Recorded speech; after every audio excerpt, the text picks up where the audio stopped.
Hello, and thanks for joining me for another episode of Boom and Bust. I'm your host, Tony Clement. I am here at the News Forum where all voices matter.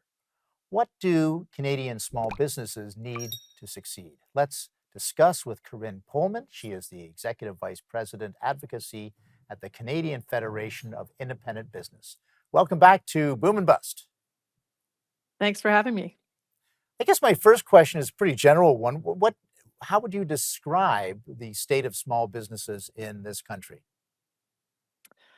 It's not been an easy time for the last several years, I would say.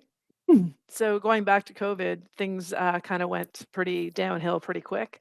And Mhm. while there's been certainly some recovery since then, it's never certainly gotten back to the levels it was pre-COVID.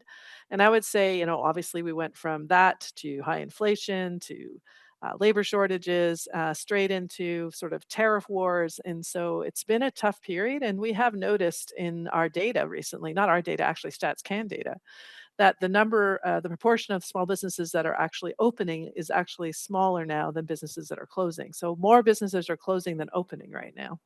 I saw that statistic. Maybe you amplified it or advertised it. It's a very Yeah. worrisome trend for an economy like Canada, is it not? It is because almost 50% of Canada's GDP comes from those small and medium sized companies. And they are basically what we call the foundation of our economy overall. So when, things start to go a little sideways, they're usually the ones that will hold on to their people the longest. So they sort of keep that Mm. stability when things get a bit rough. But if they're no longer there, that stability or foundation is now starting to crumble. And we really need to pay attention as a country as to how we start to encourage people to build small businesses again. Let's talk specifically about tax rates because I know this is something the CFIB has also focused on. How do our tax rate levels for small and medium-sized enterprises, how does that affect the ability and health of our small businesses? Taxes consistently are one of the top issues our members feel are something that needs to be addressed. They feel overtaxed in so many ways. Of course, you're dealing with taxes at federal, provincial, and municipal levels of government. And I think people don't always understand that there's triple layers that you're trying to sort of manage when you run a small business. And when it comes to the corporate tax side of the equation, we've seen those rates haven't changed much federally now for a good number of years. But we have seen rates change at the provincial levels of government. So we're hoping that this could sort of drive momentum for the federal government to do the same because it's the federal rate that is the biggest chunk of taxes that our members pay from at a corporate level. So what are you calling for the federal government to do? I guess we've got budget season coming up. The budget will be in the fall now with the new procedures. So are you Mhm. kind of linking into that process and advocating for lower corporate taxes? That is, in fact, our number one request. If we want to sort of continue to create momentum, get people to want to start a business, let them keep more of their money in the business. And the best way to do that is to lower that small business corporate tax rate. It's at 9% federally right now. The provinces, though, and it's been that way since about 20, I think it's 2017 or 16. Okay. But, the provinces, we've seen Quebec, Ontario, Newfoundland, and Labrador all lower their small business tax rate this year, so far, and last year, we had Nova Scotia and PEI do the same. The average provincial tax rate now is down to, like, about 2%, even less Oh, than really? 2%. So Okay. there's a massive difference between the provincial and the federal rates. The highest are now Ontario, Quebec at 2.2%, so it's Mm. much lower, and we need to see the federal government take move on their side of the equation in order to make it more, competitive for small businesses firstly, but also to allow them to keep more of their income in their business. Right. So really, when we're looking at Ontario, for instance, that it has a high rate, but it's still relatively low compared to the federal. Have you had any Absolutely. response from the federal government on this yet? Well, we're certainly doing our best to make sure they hear the message. I think there's openness to some sort of tax reform and finding ways to make the economy more competitive and more productive. As we know, Canada struggles with lower productivity than, say, the United States or many other first world countries. So it's something that they've been asking for a lot of feedback on. We, of course, have saying this is one way you can do that because you want to build that small business economy. You want to make sure that there's always new businesses being created. And the best way to do that is to find ways to allow them to keep more money in their business. So let's look at lowering that small business tax rate. And it's not just that. There's also something they call the small business threshold, right? So you pay that Right. tax rate, that lower tax rate Hold for on to income that less than, thought. yeah, Yeah. Hold yeah. on to that thought. We're going to take a brief break, but I do want to come back to that. So we'll be doing that after these messages.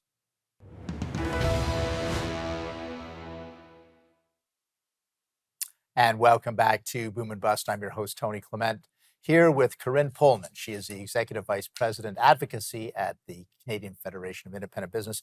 Corinne, we were talking about the structure of corporate taxes for small, medium-sized enterprises in this country. You were just about to talk about the threshold levels. Let's get into that conversation a little bit. Yeah, the way the small business tax rate works in Canada is that if your income is less than 500,000 at the federal government level, you pay that lower rate of 9%. But if your business income is above 500,000, you then pay the higher general corporate rate, which is now at 15%. So there's a bit of a jump from one to the other. That threshold has actually not changed in even longer. It's been since I think 2009. And so even if you account for inflation, which we should be, it should be out closer to 700,000 today.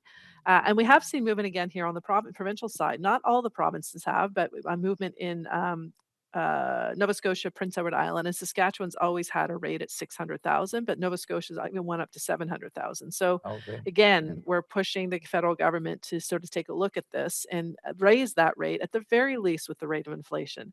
But I would also say that even the parliamentary committee, the finance committee of parliament, has made a recommendation that that threshold should go up to 1 million. So we're not the only ones Mhm. suggesting the government needs to make some movement on this. So I'm hopeful that we'll see something in those particular areas come this fall. How do we compare with other jurisdictions? I'm thinking of the US, UK, other competing uh, advanced economy jurisdictions. Is this a problem only in Canada? So I would say most countries in the OECD, for example, do have some kind of separate small business rate, whether it's the way we do it or a different way. It's just different countries do it differently, but there's often that sort of a recognition.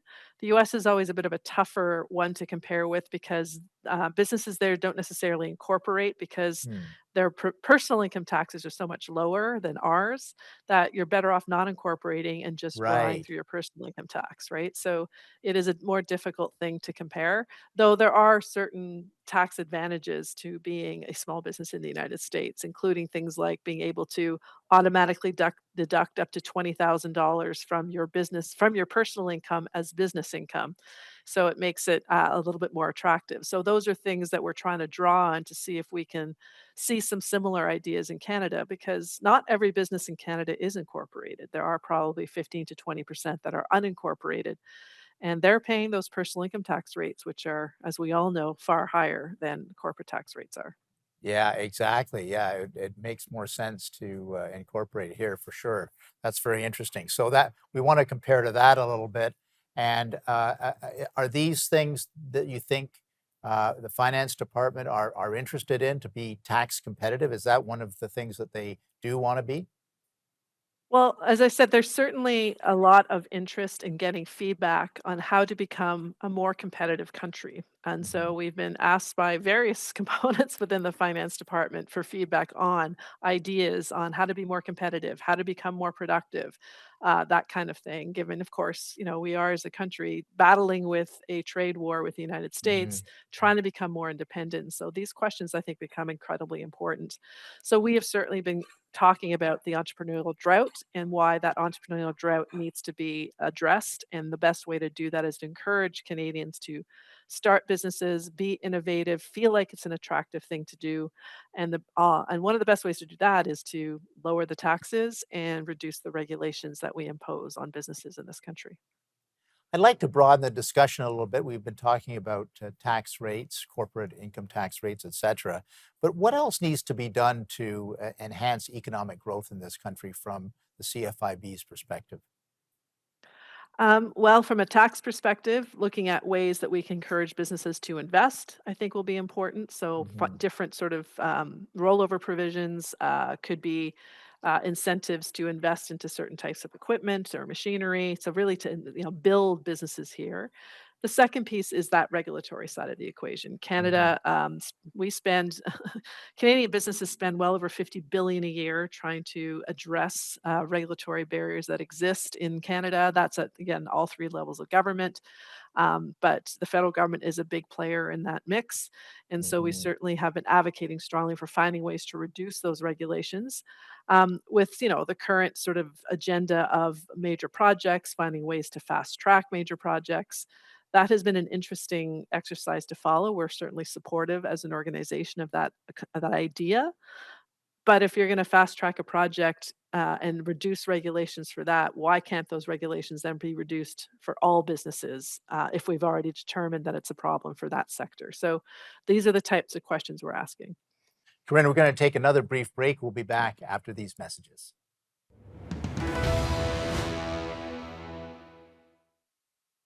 And we're back here at Boom and Bust having a conversation with Corinne Pohlmann. She is the Executive Vice President Advocacy at the Canadian Federation of Independent Business. Corinne, again, talking about regulatory reform, other types of tax reform.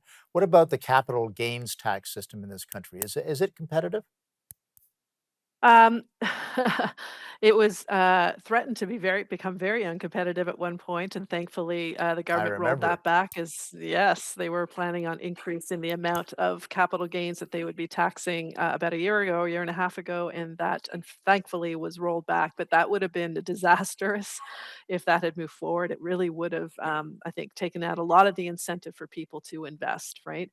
So Mhm. thankfully, we're back down to where we've been for a number of years, which is 50% of your capital gain is then taxed. It's a good question. That question I don't honestly know if we're competitive Mhm. with other nations in terms of whether that's something we could reduce further. However, we have done a lot of work on trying to get the lifetime capital gains exemption increased, which is Right. specific for businesses, right? So if you sell your business, you can actually get up to $1 million of that now capital gains free before they apply any capital gain tax on top of that. So that has been going up, and that I think has been a good thing. And now further changes around that, we would love to see it. Right now, it only applies to shares of a business, but for a lot of Right. small companies, it's the assets that are where the money is coming from. So expanding it to assets as well, I think, is an important component. And also looking at, if your company is worth more than $1 million, maybe we can provide a bit of a break on the capital gain for the next 1 to 2 million as well. So these are things we're advocating for to continue to sort of provide, small business owners or potential small business owners with incentives to want to get into business.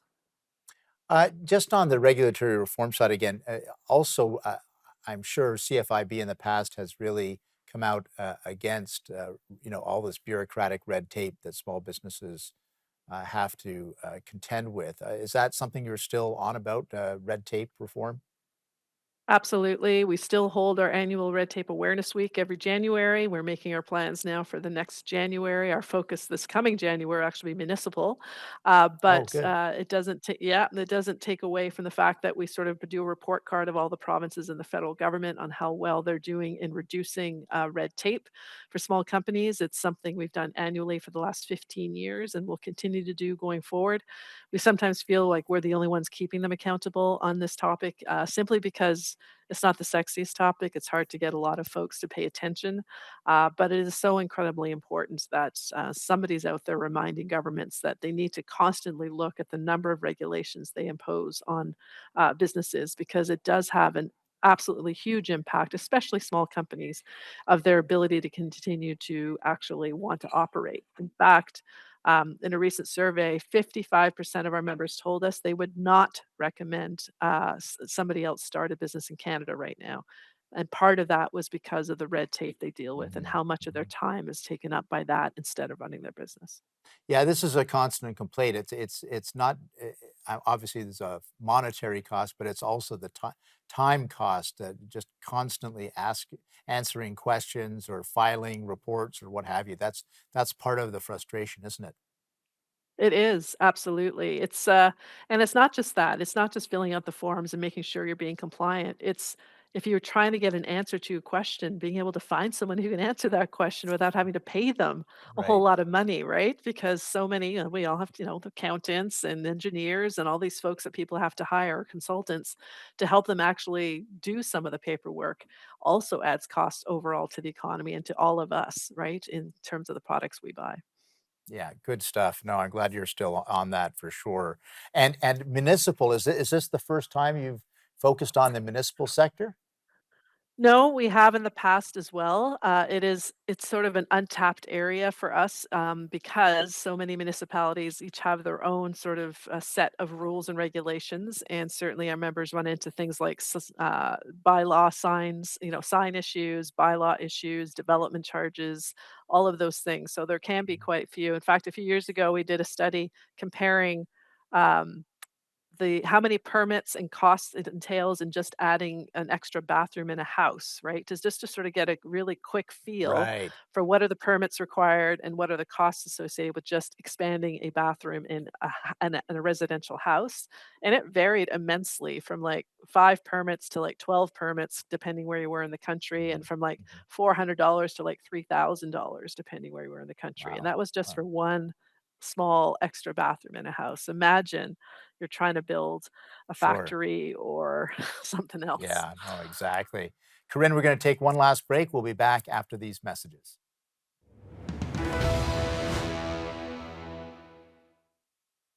And welcome back to Boom and Bust. I'm your host, Tony Clement, here with Corinne Pohlmann. She is Executive Vice President Advocacy at the CFIB. Corinne, we're talking a lot about taxes. Uh, does CFIB have a position? Is it time to just really do a root and branch rethink of our corporate tax system? Yeah, it's a great question. I think there's a lot of more and more voices out there suggesting a complete overhaul of Canada's tax system. And certainly we're not opposed to that. And really simplifying it down to some really more understandable and easier ways to actually deal with your taxes. Having said that, we also know that included in that for some organizations is the elimination of the small business tax rate and have all businesses pay the same rate. And that's not Mm, something we believe is appropriate. We believe there's a good reason to have a small business tax rate. Small businesses tend to spend a lot more time and effort on regulations, sometimes 10 times more time and effort on regulations. They have a much harder time getting financing, and when they do, it tends to be much more expensive. As I said earlier, they're the foundation of the economy. We need to make sure we're supporting them. So, for all those reasons, we've been very, very clear about the mm, need for any tax reform, that the small business tax rate remains. And the fact is, most other OECD countries have some kind of special tax rate for smaller companies as it is. So it's not like we're unusual in that regard. So tax reform or tax simplification is probably a better word, I think, is something we would certainly support with some caveats that we don't lose some of those pieces of the tax system that are actually beneficial to the growth of small businesses. gotcha. What else are you hearing from your CFIB members? I know you do regular polling and questionnaires with them. What else is coming back from them? Well, certainly the biggest thing is the cost of doing business, period, right now. And that includes taxes, but it also includes, of course, the many things that have been going on in the last several years that have increased inflation, fuel costs, in Mhm. terms of some of the geopolitical things that are going on right now. That's high, high on the agenda. And certainly tariffs are hitting a lot of our members, both going into other countries like the United States, but also tariffs that the Canadians have imposed that are affecting certain business owners that are importing from other countries. So it's really those costs. That's the biggest thing is really keeping so many of them from being able to move forward as much as they would like right now. So that's probably number one. But things like the shortage of labor, despite the fact our economy is not as strong as it could be, the shortage of labor remains key in certain parts of the economy. The fact that things like the temporary foreign worker and immigration have been slowed down are Mm. being felt throughout some regions of the country, especially more rural, remote, where they rely on those folks, continues to be an issue as well. And certainly things like competition, right? It's not Mm. necessarily getting easier to compete in Canada. It's getting tougher with the rise of, I mean, more and more consolidations and the rise of larger and larger companies that are making it more challenging to compete. So those are things that we continue to focus on. What about AI? Is that creeping up as an issue too? Not so much as an issue as it is something that I think the small business owners, like everybody else, is experimenting with and seeing how can this be applied in my business. We did some work on this at the end of last year. It certainly is growing in a segment of our membership. Others are still trying to figure it out. So I think for now it has a potential advantages for some that could bring some efficiencies that maybe they haven't thought of before. But of course, as we Mhm, all know, there are things that you're going to have to be aware of, right? In terms of fraud and hallucinations, I think is what they call them in this mhm, world mhm, of mhm, mhm. AI. And so small businesses are no different as they sort of learn how AI can be applied in their businesses. And so we're certainly trying to find ways to help them understand the power that AI could bring to their business. Certainly a very dynamic environment with a lot of changes going on simultaneously. And certainly we all know how important, or we should know how important small businesses are to our economy and our environment. Corinne Pohlmann, thanks for coming on the program. Really great to talk to you again. Great. Well, thank you for having me. That was Corinne Pohlmann. She is the Executive Vice President Advocacy at the Canadian Federation of Independent Business. Really great snapshot of some of the challenges of our small businesses right now. Thanks for watching today.